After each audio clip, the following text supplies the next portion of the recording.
Dalawang lalaki ang arestado matapos mahuli ang pagtangay nila sa isang nakaparadang motorsiklo sa Binangonan, Rizal. Giit ng mga inaresto na pagbintangan lang sila. Laging una ka sa balita ni EJ Gomez, exclusive. Sa kuha ng CCTV, kita ang dalawang lalaking magkaangkas sa motorsiklo na tinatahak ang isang kalye sa Barangay Plangoy sa Binangonan, Rizal, pasado alas 3 ng hapon nitong Miyerkules.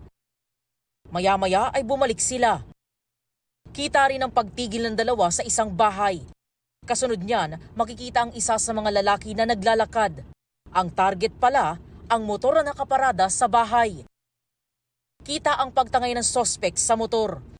Ayon sa pulisya, 23 anyos na lalaki ang biktima.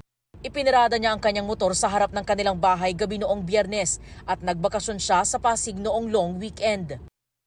Nung pagbalik niya nung August 28, doon niya nakita na nawawala na yung motor, no, na nakapark doon sa labas ng bahay niya. Base sa investigasyon ng pulisya, Yung vehicle na sasakyan nila, naplakahan yun sa CCTV. Nalaman na yung gumamit sa motor na yun ay yung pamangkin nitong nakakulong sa Pasig City Jail. Siya yung suspect number 2. So ngayon, na-trace nila yung location, na-follow-up operation, so na-aresto yung dalawang suspect na kitang-kita dun sa CCTV. madaling araw nitong Huwebes na aresto ang mga sospek na residente ng pinagbuhatan Pasig City. Itinanggi ng mga sospek ang paratang. Hindi po kami kumuha nun, ma'am. Sino?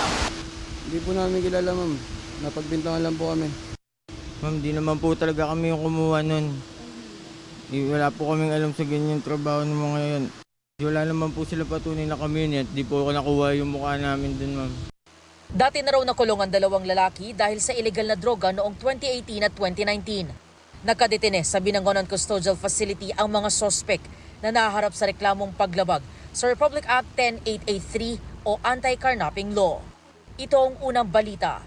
EJ Gomez para sa GMA Integrated News.